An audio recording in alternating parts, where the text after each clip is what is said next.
ഈ പ്രഭാതത്തിൽ നമ്മൾ പ്രത്യേകമായിട്ടും ചിന്തിക്കാൻ പോകുന്നത്, പ്രത്യേകിച്ച് ഈ കാലഘട്ടത്തിൽ നമുക്ക് വലിയ വിശ്വാസത്തിൻ്റെ മേഖലയിൽ വലിയ വെല്ലുവിളികളൊക്കെ നമുക്ക് അനുഭവിക്കാനുള്ള സാധ്യതകളുണ്ട്. വിശ്വാസത്തിൻ്റെ മേഖലയിൽ വലിയ വെല്ലുവിളികൾ നമ്മൾ നേരിടുന്ന ഒരു കാലഘട്ടമാണ് ഈ കാലഘട്ടം.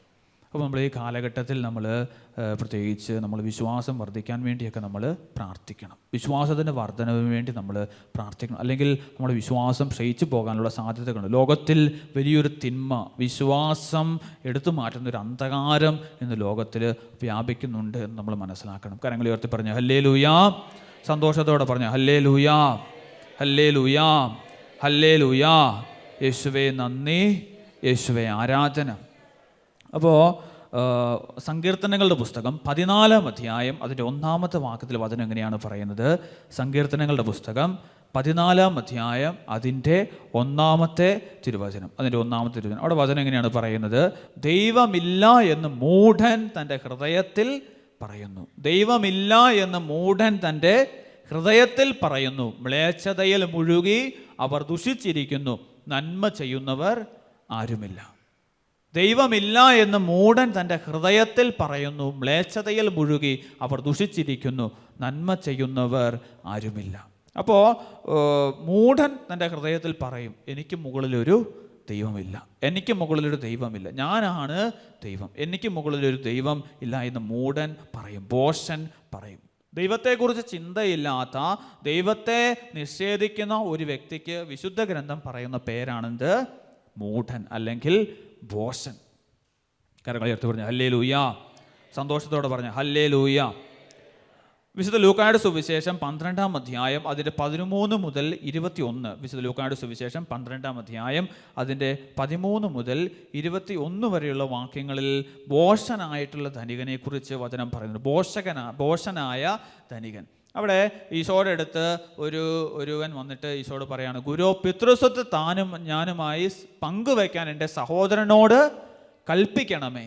യേശു അവനോട് ചോദിച്ചു, ഹേ മനുഷ്യ, എന്നെ നിങ്ങളുടെ ന്യായാധിപനോ സ്വത്ത് ഭാഗിക്കുന്നവനോ ആയി ആര് നിയമിച്ചു? അനന്തരം അവൻ അവരോട് പറഞ്ഞു, ജാഗരൂകരായിരിക്കുവിൻ, എല്ലാ അത്യാഗ്രഹങ്ങളിലും നിന്ന് അകന്നിരിക്കുകയും ചെയ്യുവിൻ. മനുഷ്യ ജീവിതം സമ്പത്ത് കൊണ്ടല്ല ധന്യമാകുന്നത്. ഒരു ഉപമയും അവൻ അവരോട് പറഞ്ഞു. എന്നിട്ട് ഈശോ ഒരു ഉപമ അവനോട് പറയാണ്. ഒരു ധനികന്റെ കൃഷിസ്ഥലം സമൃദ്ധമായ വിളവ് നൽകി. അവൻ ഇങ്ങനെ ചിന്തിച്ചു, ഞാൻ എന്ത് ചെയ്യും? ഈ ധാന്യം മുഴുവൻ സൂക്ഷിക്കാൻ എനിക്ക് സ്ഥലമില്ലല്ലോ. അവൻ പറഞ്ഞു, ഞാൻ ഇങ്ങനെ ചെയ്യും, എൻ്റെ അറപ്പുരകൾ പൊളിച്ച് കൂടുതൽ വലിയവ പണിയും, അതിൽ എൻ്റെ ധാന്യവും വിഭവങ്ങളും സംഭരിക്കും. അനന്തരം ഞാൻ എൻ്റെ ആത്മാവിനോട് പറയും, ആത്മാവേ, അനേക വർഷത്തേക്ക് വേണ്ട വിഭവങ്ങൾ നിനക്കായി സംഭരിക്കപ്പെട്ടിരിക്കുന്നു, വിശ്രമിക്കുക, തിന്നുകുടിച്ച് ആനന്ദിക്കുക. എന്നാൽ ദൈവം അവനോട് പറഞ്ഞു, ഭോഷ, ഈ രാത്രി നിന്റെ ആത്മാവിനെ നിന്നിൽ നിന്ന് ആവശ്യപ്പെടും, അപ്പോൾ നീ ഒരുക്കി വെച്ചിരിക്കുന്നവ ആരുടേതാകും? ഇതുപോലെയാണ് ദൈവസന്നിധിയിൽ സമ്പന്നനാകാതെ തനിക്ക് വേണ്ടി സമ്പത്ത് ശേഖരിച്ചു വെക്കുന്നവൻ. അപ്പോൾ ഈ ധനികന്റെ അവസ്ഥ എന്ന് പറഞ്ഞാൽ, ധനികന് ദൈവത്തെക്കുറിച്ച് ചിന്തയില്ല, ധനികന് തന്നെക്കുറിച്ച് മാത്രമേ ചിന്തയുള്ളൂ.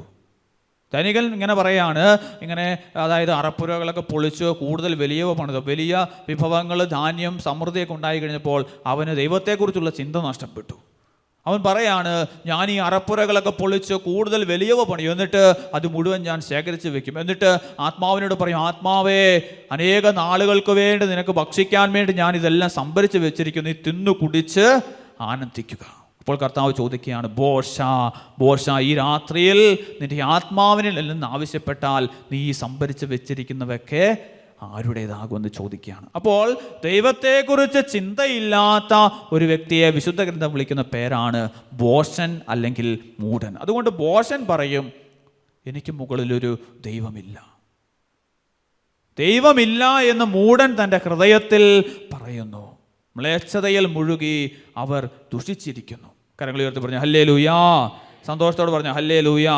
ഒരു പ്രിയപ്പെട്ടവരെ, നമ്മൾ മനസ്സിലാക്കേണ്ട കാര്യം, ഇന്ന് ലോകത്തിൽ വലിയ തിന്മ പെരുകിക്കൊണ്ടിരിക്കുന്നത് എങ്ങനെയാണ്? വിശ്വാസം നഷ്ടപ്പെട്ടു പോകുവാണ്. നിരീശ്വര ചിന്തകൾ ഇങ്ങനെ കടന്നു വരും, നിരീശ്വരവാദം, അതുപോലെ തന്നെ യുക്തിചിന്ത, യുക്തിവാദം, അതുപോലെ തന്നെ ഈ ഫ്രീ തിങ്കിങ്, അങ്ങനെയുള്ള കാര്യങ്ങളൊക്കെ ഇന്ന് ലോകത്തിൽ വളരെ ഉയർന്നു വന്നുകൊണ്ടിരിക്കുന്ന ഒരു കാലഘട്ടമാണ്.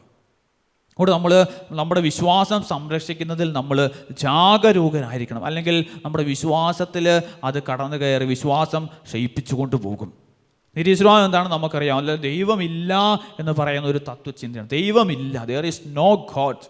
ദൈവം എക്സിസ്റ്റ് ചെയ്യുന്നില്ല, ദൈവം എന്ന് പറയുന്ന ഒരു അസ്തിത്വം ഇല്ല എന്ന് പറഞ്ഞ് ദൈവത്തെ നിഷേധിക്കുന്നതാണ് നിരീശ്വരവാദം എന്ന് പറയുന്നത്. യുക്തിവാദം എന്താണെന്ന് നമുക്കറിയാം. അതായത് നമുക്ക് യുക്തി കൊണ്ട് മനസ്സിലാക്കാത്തതൊന്നും എക്സിസ്റ്റ് ചെയ്യുന്നില്ല.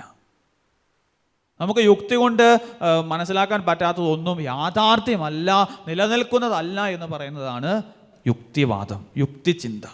അതുകൊണ്ട് ദൈവത്തെക്കുറിച്ചുള്ള ചിന്ത അങ്ങനെയുള്ള വ്യക്തികൾക്കില്ല. ദൈവം ഒരു യാഥാർത്ഥ്യമല്ല, ദൈവം ഇങ്ങനെ ദൈവത്തിനൊരു അസ്തിത്വം ഇല്ല എന്ന് അവർ പറയും. അതുപോലെ തന്നെയാണ് ഫ്രീ തിങ്കിങ്, ഫ്രീ മേസൺ ചിന്താഗതിക്കാർ, ഫ്രീ തിങ്കിങ്ങൾ അവർ പറയുന്നത് എങ്ങനെയാണ്? അവർ പറയുന്നത് എല്ലാം അതെല്ലാം നമുക്ക് എന്തും നമുക്ക് സ്വാതന്ത്ര്യമുണ്ട്, മനുഷ്യന് സ്വാതന്ത്ര്യമുണ്ട്. അതുകൊണ്ട് അവൻ തിരഞ്ഞെടുക്കുന്നതാണ് യാഥാർത്ഥ്യം. അതുകൊണ്ട് എല്ലാം ഒരു മനുഷ്യൻ്റെ സ്വാതന്ത്ര്യത്തിനനുസരിച്ചാണ് അവൻ ജീവിക്കേണ്ടത്. അതുകൊണ്ട് ഒരു തിന്മയാണെന്ന് അവർ പറയില്ല. മനുഷ്യൻ എന്തും പ്രവർത്തിക്കാം, മനുഷ്യൻ എങ്ങനെ വേണമെങ്കിലും ജീവിക്കാം, അവൻ്റെ ഇഷ്ടമനുസരിച്ച് നടക്കാം. അതുകൊണ്ട് തിന്മ കാണുമ്പോൾ അവരത് തിന്മയാണെന്ന് പറയില്ല. അവരെല്ലാം അനുവദനീയമാണ്, മനുഷ്യനെല്ലാം അനുവദനീയമാണ്. അവനെന്തും പ്രവർത്തിക്കാം, എങ്ങനെ വേണമെങ്കിലും ചിന്തിക്കാം, അവൻ്റെ ഇഷ്ടമനുസരിച്ച് തോന്നിവാസം അവന് നടക്കാം. അതുകൊണ്ട് ഇപ്പോൾ അബോർഷൻ അവർ പറയും അത് ഒരു മനുഷ്യൻ്റെ സ്വാതന്ത്ര്യമാണ്, ഒരു സ്ത്രീയുടെ അവകാശമാണ്, അവൾക്ക് അതിനുള്ള സ്വാതന്ത്ര്യം ഉണ്ടെന്ന് പറയും. അങ്ങനെ പല തിന്മകളും, ഓരോ തിന്മകളെയും അങ്ങനെ ന്യായീകരിച്ചുകൊണ്ടിരിക്കും. തിന്മയെ അംഗീകരിക്കില്ല, എല്ലാം നന്മയായിട്ട് കാണുന്ന ഒരു രീതി. കരങ്ങൾ ഉയർത്തി പറഞ്ഞ ഹല്ലേലൂയാ, സന്തോഷത്തോട് പറഞ്ഞ ഹല്ലേലൂയാ. അപ്പം ഇങ്ങനെയുള്ള അന്ധകാരങ്ങൾ ഈ ലോകത്തിലുണ്ട്. ഇങ്ങനെയുള്ള ചിന്തകൾ, തത്വചിന്തകൾ, പൈശാചികമായിട്ടുള്ള തത്വചിന്തകൾ ഇന്ന് ലോകത്തിലുണ്ട് എന്ന് നമ്മൾ മനസ്സിലാക്കണം. നമ്മളതുകൊണ്ട് പ്രിയപ്പെട്ടവരെ, നമ്മൾ ദൈവത്തിൽ വിശ്വസിക്കുന്നവരാണ്, സത്യദൈവത്തിൽ വിശ്വസിക്കുന്നവരാണ് നമ്മൾ ഓരോരുത്തരും. യഥാർത്ഥ ദൈവത്തെ ആരാധിക്കുന്നവരാണ് നമ്മൾ ഓരോരുത്തരും. ആ ദൈവത്തിലുള്ള വിശ്വാസം ഓരോ നിമിഷം ഏറ്റുപറയുന്നവരാണ് നമ്മൾ. വെളിപ്പെടുത്തപ്പെട്ട സത്യദൈവത്തിലാണ് നമ്മൾ ഓരോരുത്തരും വിശ്വസിക്കുന്നതെന്ന് നമ്മൾ മനസ്സിലാക്കണം. വിശുദ്ധ യോഹന്നാൻ്റെ സുവിശേഷം 1-ാം അധ്യായം അതിൻ്റെ 18-ാമത്തെ തിരുവചനത്തിൽ വചനം പറയുന്നുണ്ട്. യോഹന്നാൻ്റെ സുവിശേഷം 1-ാം അധ്യായം 18-ാമത്തെ വാക്യത്തിൽ വചനം പറയാണ്, ദൈവത്തെ ആരും ഒരിക്കലും കണ്ടിട്ടില്ല. ദൈവത്തെ ആരും ഒരിക്കലും കണ്ടിട്ടില്ല. പിതാവുമായി ഗാഢബന്ധം പുലർത്തുന്ന ദൈവം തന്നെയായ ഏകജാതനാണ് അവിടുത്തെ വെളിപ്പെടുത്തിയത്. ദൈവത്തെ ആരും ഒരിക്കലും കണ്ടിട്ടില്ല, അത് സത്യമാണ്.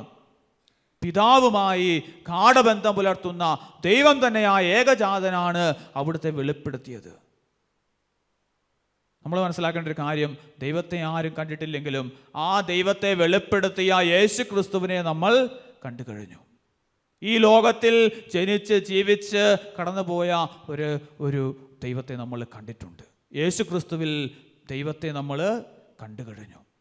ആ ദൈവത്തെ യേശു ക്രിസ്തു വെളിപ്പെടുത്തിയത് കൊണ്ട് ദൈവത്തെ നമ്മൾ കണ്ടു കഴിഞ്ഞു. അതുകൊണ്ട് വെളിപ്പെടുത്തപ്പെട്ട ഒരു സത്യ ദൈവത്തിലാണ് നമ്മൾ വിശ്വസിക്കുന്നത് എന്ന് നമ്മൾ മനസ്സിലാക്കണം. കരങ്ങൾ ഉയർത്തി പറഞ്ഞ ഹല്ലേലൂയാ, സന്തോഷത്തോട് പറഞ്ഞ ഹല്ലേലൂയാ.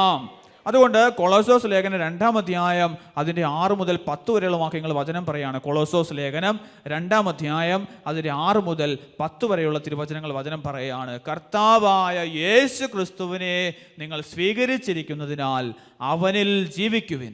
അവനിൽ വേരുറപ്പിക്കപ്പെട്ടും പണിതുയർത്തപ്പെട്ടും നിങ്ങൾ സ്വീകരിച്ച വിശ്വാസത്തിൽ ദൃഢത പ്രാപിച്ചും കൊണ്ട് അനർഗളമായ കൃതജ്ഞതാ പ്രകാശനത്തിൽ മുഴുകുവിൻ. ക്രിസ്തുവിന് യോജിക്കാത്തതും പ്രപഞ്ചത്തിൻ്റെ മൂലഭൂതങ്ങൾക്കും മാനുഷിക പാരമ്പര്യത്തിനും മാത്രം ചേർന്നതുമായ വ്യർത്ഥ പ്രലോഭനത്തിനും തത്വചിന്തയ്ക്കും ആരും നിങ്ങളെ ഇരയാക്കാതിരിക്കാൻ ശ്രദ്ധിക്കണം. ദൈവത്വത്തിൻ്റെ പൂർണ്ണത മുഴുവൻ അവനിൽ മൂർത്തീഭവിച്ചിരിക്കുന്നു. എല്ലാ ആധിപത്യങ്ങളുടെയും അധികാരങ്ങളുടെയും ശിരസായ അവനിലാണ് നിങ്ങളും പൂർണ്ണത പ്രാപിച്ചിരിക്കുന്നത്. അപ്പോൾ വചനം പറയാണ്, കർത്താവായ യേശു ക്രിസ്തുവിനെ നിങ്ങൾ സ്വീകരിച്ചിരിക്കുന്നതിനാൽ അവനിൽ ജീവിക്കുന്നു. യേശു ക്രിസ്തുവിൽ നിങ്ങൾ ജീവിക്കണം. അവനിൽ വേരുറപ്പിക്കപ്പെട്ടും പണിതുയർത്തപ്പെട്ടും നിങ്ങൾ സ്വീകരിച്ച വിശ്വാസത്തിൽ ദൃഢത പ്രാപിച്ചും കൊണ്ട് അനർഗളമായ കൃതജ്ഞതാ പ്രകാശത്തിൽ മുഴുകാൻ വചനം ഓർമ്മപ്പെടുത്തണം. അപ്പോൾ യേശു ക്രിസ്തുവിൽ നമ്മൾ വേരുറപ്പിക്കപ്പെടണം, അവനിൽ നമ്മൾ പണിതുയർത്തപ്പെടണം, അവനിലുള്ള വിശ്വാസത്തിൽ നമ്മൾ ദൃഢത പ്രാപിക്കണം. അല്ലെങ്കിൽ നമ്മുടെ വിശ്വാസം നമുക്ക് ചിലപ്പോൾ നഷ്ടപ്പെടാനുള്ള സാഹചര്യങ്ങളുണ്ട്. യേശു ക്രിസ്തുവിൽ നമ്മൾ വേരുറപ്പിക്കപ്പെടണം, അവനിൽ നമ്മൾ പണിതുയർത്തപ്പെടണം. ക്രിസ്തുവിന് യോജിക്കാത്തതും പ്രപഞ്ചത്തിൻ്റെ മൂലഭൂതങ്ങൾക്കും മാനുഷിക പാരമ്പര്യത്തിനും മാത്രം ചേർന്നതുമായ വ്യർത്ഥ പ്രലോഭനത്തിനും തത്വചിന്തയ്ക്കും ആരും നിങ്ങളെ ഇരയാക്കാതിരിക്കാൻ നിങ്ങൾ സൂക്ഷിക്കണം. കരങ്ങൾ ഉയർത്തി പറഞ്ഞു ഹല്ലേലൂയാ. സന്തോഷത്തോടെ പറഞ്ഞു ഹല്ലേലൂയാ. അതുകൊണ്ട് ക്രിസ്തുവിന് യോജിക്കാത്ത തരത്തിലുള്ള, നമ്മളെ വിശ്വാസത്തിന് ചേരാത്ത തരത്തിലുള്ള, നമ്മുടെ പാരമ്പര്യത്തിന് ചേരാത്ത തരത്തിലുള്ള വ്യർത്ഥ ചിന്തകൾ, വ്യർത്ഥ തത്വങ്ങൾ ഈ ലോകത്തിലുണ്ട് എന്ന് നമ്മൾ മനസ്സിലാക്കണം. അത് നമ്മൾ ഇന്ന് കാർന്നു തിന്നുന്ന വലിയൊരു തിന്മയായിട്ട് മാറിയിട്ടുണ്ട്. വിദേശത്ത് മറ്റ് പല സ്ഥലങ്ങൾ നമ്മൾ അവിടെ വിദേശത്ത് വേണ്ട, ഇവിടെ തന്നെ അങ്ങനെയുള്ള സാഹചര്യങ്ങൾ വന്നുകൊണ്ടിരിക്കുകയാണ്. നമ്മൾ കുട്ടികൾ പഠിക്കാൻ പോകുന്ന സ്ഥലങ്ങൾ അല്ലെങ്കിൽ കോളേജുകൾ, അവിടെ പഠിപ്പിക്കുന്ന ചിലപ്പോൾ പഠിപ്പിക്കുന്ന കാര്യങ്ങളൊക്കെ നമ്മുടെ വിശ്വാസത്തിന് നേരെ വിപരീതമായിട്ടുള്ള കാര്യങ്ങളാണ്. ഇതെല്ലാം കേട്ട് നമ്മുടെ മക്കൾ ഇതെല്ലാം കേട്ട് കുറച്ച് കഴിയുമ്പോൾ നമ്മുടെ 10ാം 12ാം ക്ലാസ് വരെ വിശ്വാസമൊക്കെ പഠിക്കും. അതിനുശേഷം അവരിങ്ങനെയുള്ള എന്തെങ്കിലുമൊക്കെ കരട് അവരുടെ ഉള്ളിൽ പ്രവേശിച്ച് കഴിയുമ്പോൾ പിന്നീട് അവർക്ക് അതായി. അപ്പോൾ അതുകൊണ്ടുകൂടി അവർ പറയും, ഇനി ദൈവത്തിനൊന്നും ആവശ്യമില്ല, ദൈവമൊന്നുമില്ല, നമുക്ക് യുക്തി കൊണ്ട് മനസ്സിലാക്കാൻ പറ്റുന്ന കാര്യങ്ങളൊക്കെ ഉള്ളൂ എന്ന് അവർ പറയും. കുടുംബ പ്രാർത്ഥനയുടെ ഒന്നും ആവശ്യമില്ല, കുർബാനയുടെ ഒന്നും ആവശ്യമില്ല, കുമ്പസാരത്തിൻ്റെ ഒന്നും ആവശ്യമില്ല, കൂതാശകളൊന്നും ആവശ്യമില്ല, ഇങ്ങനെയൊക്കെ അങ്ങ് പോയാൽ മതി. വിവാഹത്തിൻ്റെ ആവശ്യമില്ല, കുടുംബജീവിതത്തിൻ്റെ ആവശ്യമില്ല, തോന്നിയ കണക്ക് ജീവിച്ചാൽ മതി എന്ന് അവർ പറയും. കാരണം ഇതെല്ലാം കൊണ്ട് മനുഷ്യൻ്റെ സ്വാതന്ത്ര്യം നഷ്ടപ്പെടുവാണെന്ന് പറഞ്ഞു വരുത്തും. കരങ്ങൾ ഉയർത്തി പറഞ്ഞു ഹല്ലേലൂയാ. സന്തോഷത്തോടെ പറഞ്ഞു ഹല്ലേലൂയാ. അതുകൊണ്ട് ഇങ്ങനെയുള്ള അന്ധകാരങ്ങൾ ഇന്ന് ലോകത്തിലുണ്ട്. വ്യർത്ഥമായിട്ടുള്ള തത്വങ്ങൾ, ഫിലോസഫി, ഇങ്ങനെയുള്ള തത്വചിന്തകൾ ഇന്ന് ലോകത്തിലുണ്ട് എന്ന് നമ്മൾ മനസ്സിലാക്കണം. അതുകൊണ്ട് ഇങ്ങനെയുള്ള തത്വചിന്തകൾക്ക് ആരും നമ്മളെ അടിമകളാക്കാതിരിക്കാൻ നമ്മൾ ശ്രദ്ധിക്കണം എന്ന് വചനം കൃത്യമായിട്ട് നമ്മളെ ഓർമ്മപ്പെടുത്തുവാണ്. അതുകൊണ്ട് പ്രിയപ്പെട്ടവരെ, യേശു ക്രിസ്തുവിൽ വേരുറപ്പിക്കപ്പെട്ട ഒരു ജീവിതം നമുക്ക് ആവശ്യമാണ്. യേശു ക്രിസ്തുവിൽ പണിതുയർത്തപ്പെട്ട വിശ്വാസത്തിൽ ദൃഢത പ്രാപിച്ച ഒരു ജീവിതം നമുക്ക് ആവശ്യമാണ്. 1 കൊറിന്തോസ് 3-ാം അധ്യായം അതിൻ്റെ 19-ഉം 20-ഉം തിരുവചനങ്ങൾ. 1 കൊറിന്തോസ് 3-ാം അധ്യായം അതിൻ്റെ 19-ഉം 20-ഉം തിരുവചനങ്ങൾ വചനം പറയുകയാണ്, എന്തെന്നാൽ ഈ ലോകത്തിൻ്റെ വിജ്ഞാനം ദൈവത്തിന് ഭോഷത്വമാണ്. 1 കൊറിന്തോസ് 3-ാം അധ്യായം 19-ഉം 20-ഉം തിരുവചനത്തിൽ വചനം പറയുകയാണ്, എന്തെന്നാൽ ഈ ലോകത്തിൻ്റെ വിജ്ഞാനം ദൈവത്തിന് ഭോഷത്വമാണ്, അവൻ ബുദ്ധിശാലികളെ അവരുടെ തന്ത്രങ്ങളിൽ തന്നെ കുടുക്കുന്നുവെന്നും ബുദ്ധിശാലികളുടെ ആലോചനകൾ വ്യർത്ഥങ്ങളാണെന്ന് കർത്താവ് അറിയുന്നുവെന്നും എഴുതപ്പെട്ടിരിക്കുന്നു. കരങ്ങൾ ഉയർത്തി പറഞ്ഞു ഹല്ലേലൂയാ. സന്തോഷത്തോടെ പറഞ്ഞു ഹല്ലേലൂയാ. ഈ ലോകത്തിൻ്റെ വിജ്ഞാനം ദൈവത്തിന് ഭോഷത്വമാണ്. ഈ ലോകം പഠിപ്പിക്കുന്ന ചില വിജ്ഞാനങ്ങൾ, ചില തത്വചിന്തകൾ, അത് ദൈവത്തിന് ഭോഷത്വമാണ്. അവൻ ബുദ്ധിശാലികളെ അവരുടെ തന്ത്രങ്ങളിൽ തന്നെ കുടുക്കുന്നു. ഓരോരുത്തരും ബുദ്ധി ഉപയോഗിച്ച് കാര്യങ്ങൾ മെനഞ്ഞുകൊണ്ടിരിക്കുകയാണ്, ബുദ്ധി ഉപയോഗിച്ച് പഠിപ്പിച്ചുകൊണ്ടിരിക്കുകയാണ്, യുക്തി ഉപയോഗിച്ച് കാര്യങ്ങൾ പഠിപ്പിച്ചുകൊണ്ടിരിക്കുകയാണ്. അങ്ങനെയുള്ള തത്വചിന്തകൾ അത് ദൈവത്തിൻ്റെ മുൻപിൽ അത് ഭോഷത്വമാണെന്ന് വചനം ഓർമ്മപ്പെടുത്തുകയാണ്. അത് വ്യർത്ഥമാണെന്ന് കർത്താവ് ഓർമ്മപ്പെടുത്തുകയാണ്. കരങ്ങൾ ഉയർത്തി പറഞ്ഞു ഹല്ലേലൂയാ. സന്തോഷത്തോട് പറഞ്ഞു ഹല്ലേലൂയാ. 2 തെസ്സലോനിക്ക 2-ാം അധ്യായം അതിൻ്റെ 9 മുതൽ 12 വരെയുള്ള തിരുവചനങ്ങൾ.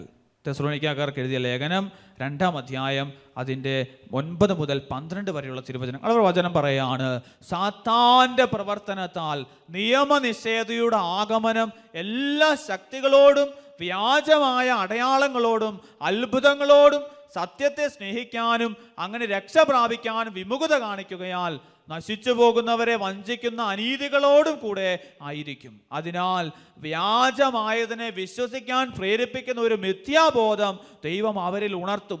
തൽഫലമായി സത്യത്തിൽ വിശ്വസിക്കാതെ അനീതിയിൽ ആഹ്ലാദിച്ചവരെല്ലാം ശിക്ഷയ്ക്ക് വിധിക്കപ്പെടും. വചനം പറയാണ്, നിയമനിഷേധിയുടെ ആഗമനം എല്ലാ ശക്തികളോടും വ്യാജമായ അടയാളങ്ങളോടും അത്ഭുതങ്ങളോടും സത്യത്തെ സ്നേഹിക്കാനും അങ്ങനെ രക്ഷ പ്രാപിക്കാനും വിമുഖത കാണിക്കുകയാൽ നശിച്ചു പോകുന്നവരെ വഞ്ചിക്കുന്ന അനീതികളോടും കൂടെ ആയിരിക്കും. എങ്ങനെയാ? സാത്താൻ്റെ പ്രവർത്തനത്താൽ, സാത്താൻ്റെ പ്രവർത്തനത്താൽ നിയമനിഷേധിയുടെ ആഗമനം. ദൈവകൽപ്പനകളെ ലംഘിക്കാൻ പ്രേരിപ്പിക്കുന്ന ഒരു ചിന്ത നമ്മുടെ ചിന്താധാരകളിൽ പിശാച് വിതയ്ക്കും. അവൻ ചില കളകൾ നമ്മുടെ ഇടയിൽ വിതയ്ക്കാൻ നോക്കും. കരങ്ങൾ ഉയർത്തി പറഞ്ഞു ഹല്ലേലൂയാ, സന്തോഷത്തോട് പറഞ്ഞു ഹല്ലേലൂയാ. അപ്പം അങ്ങനെയുള്ള ചില അവിശ്വാസത്തിൻ്റെ പ്രബോധനങ്ങൾ, തത്വചിന്തകൾ നമ്മുടെ ഉള്ളിലേക്ക് കടത്തിവിടാൻ പിശാച് പരിശ്രമിച്ചു കൊണ്ടിരിക്കും. നമ്മുടെ വിശ്വാസം പതുക്കെ പതുക്കെ ക്ഷയിച്ചു പോകുന്ന സാഹചര്യങ്ങൾ നമ്മുടെ മുൻപിലുണ്ടാകും. അതുകൊണ്ട് യേശു ക്രിസ്തുവിൽ വേരുറപ്പിക്കപ്പെട്ട വിശ്വാസത്തിൽ ദൃഢത പ്രാപിച്ച ഒരു ജീവിതം നമ്മളെപ്പോഴും രൂപീകരിച്ചു കൊണ്ടിരിക്കണം. അത് നമ്മുടെ ജീവിതത്തിൽ വളരെ അത്യന്താപേക്ഷിതമാണ് എന്ന് വചനം നമ്മളെ ഓർമ്മപ്പെടുത്തുകയാണ്. അഹങ്കാരം നിറഞ്ഞ ഒരു മനുഷ്യൻ്റെ പ്രത്യേകതയാണ് ദൈവത്തെ നിഷേധിക്കുക എന്നുള്ളത്. അഹങ്കാരം നിറഞ്ഞ ഒരു വ്യക്തിയുടെ സവിശേഷതയാണെന്ത്? ദൈവത്തെ നിഷേധിക്കുക എന്നുള്ളത്. അപ്പോൾ അഹങ്കാരം നിറഞ്ഞു കഴിഞ്ഞാൽ അവിടെ പിന്നെ ദൈവത്തിന് സ്ഥാനമില്ല. മനുഷ്യന് അഹങ്കാരം കയറി കഴിഞ്ഞാൽ പിന്നെ ദൈവത്തിന് സ്ഥാനമില്ല. അവൻ തന്നെയാണ് ദൈവമെന്ന് അവൻ തന്നെ പ്രതിഷ്ഠിച്ച് കളയും. കരങ്ങളുയർത്തി പറഞ്ഞു ഹല്ലേലൂയാ, സന്തോഷത്തോടെ പറഞ്ഞു ഹല്ലേലൂയാ. സങ്കീർത്തനങ്ങളുടെ പുസ്തകം 10-ാം അധ്യായം അതിന് 4 മുതൽ 7 വരെയുള്ള തിരുവചനങ്ങൾ. സങ്കീർത്തനങ്ങളുടെ പുസ്തകം 10-ാം അധ്യായം അതിന് 4 മുതൽ 7 വരെയുള്ള തിരുവചനങ്ങൾ. അവിടെ വചനം പറയുകയാണ്, ദുഷ്ടൻ തൻ്റെ അഹങ്കാര തള്ളലാൽ അവിടുത്തെ അന്വേഷിക്കുന്നില്ല. ദുഷ്ടൻ തൻ്റെ അഹങ്കാര തള്ളലാൽ അവിടുത്തെ അന്വേഷിക്കുന്നില്ല. ദൈവമില്ല എന്നാണ് അവൻ്റെ വിചാരം. ദൈവമില്ല എന്നാണ് അവൻ്റെ വിചാരം. അവൻ്റെ മാർഗങ്ങൾ എപ്പോഴും വിജയിക്കുന്നു. അവിടുത്തെ ന്യായവിധി അവന് കണ്ണെത്താത്ത വിധം ഉയരത്തിലാണ്. അവൻ തൻ്റെ ശത്രുക്കളെ പുച്ഛിച്ച് തള്ളുന്നു. ഞാൻ കുലുങ്ങുകയില്ല, ഒരു കാലത്തും എനിക്ക് അനർത്ഥം ഉണ്ടാവുകയില്ലെന്ന് അവൻ ചിന്തിക്കുന്നു. അവൻ്റെ വായ് ശാപവും വഞ്ചനയും ഭീഷണിയും കൊണ്ട് നിറഞ്ഞിരിക്കുന്നു. അവൻ്റെ നാവിനടിയിൽ ദ്രോഹവും അധർമ്മവും കുടികൊള്ളുന്നു. അപ്പോൾ ഈ അഹങ്കാരി അവൻ പറയുന്നു, അവന് ദൈവത്തെ അവൻ നിഷേധിക്കുകയാണ്. ദൈവമില്ല എന്നാണ് അവൻ വിചാരിക്കുന്നത്. അഹങ്കാര തള്ളലാൽ ദൈവത്തെ അവൻ അന്വേഷിക്കുന്നില്ല. ദൈവമില്ല എന്ന് അവൻ വിചാരിക്കുകയാണ്. അവൻ്റെ മാർഗങ്ങൾ എപ്പോഴും വിജയിക്കും. അവൻ നോക്കുമ്പോൾ അവനെപ്പോഴും അഭിവൃദ്ധി ഉണ്ടാകുന്നു. അവൻ്റെ മാർഗങ്ങൾ എപ്പോഴും വിജയിക്കുന്നു. എനിക്കൊരു അനർത്ഥവും വരില്ല എന്നവൻ വിചാരിച്ചു കൊണ്ടിരിക്കും. പക്ഷേ കർത്താവിൻ്റെ ന്യായവിധി അവൻ്റെ മുൻപിലുണ്ടെന്നുള്ള കാര്യം അവൻ വിസ്മരിച്ച് കളയുന്നു. അതൊന്ന് ചിന്തിക്കാനുള്ള ഒരു ബോധം അവന് ഇല്ല. കാരണം അഹങ്കാരം കയറി കഴിയുമ്പോൾ പിന്നെ ഇതൊന്നും ചിന്തിക്കാൻ പറ്റത്തില്ല. കരങ്ങൾ ഉയർത്തി പറഞ്ഞു ഹല്ലേലൂയാ, സന്തോഷത്തോടെ പറഞ്ഞു ഹല്ലേലൂയാ. അതുകൊണ്ട് പ്രിയപ്പെട്ടവരെ, അഹങ്കാരമുള്ള വ്യക്തികളുടെ ഒരു സവിശേഷതയാണ് ദൈവത്തെ നിഷേധിക്കും. ദൈവത്തെ വേണ്ട എന്നുള്ള ചിന്ത അവൻ്റെ മനസ്സിൽ നിറയും. സുഭാഷിതങ്ങളുടെ പുസ്തകം 16-ാം അധ്യായത്തിൻ്റെ 18-ാമത്തെ വാക്യം, അഹങ്കാരമൊക്കെ വന്നു കഴിഞ്ഞാൽ അതിൻ്റെ ഒരു പരിണതഫലം എന്താണെന്ന് വചനം പറയുന്നുണ്ട്.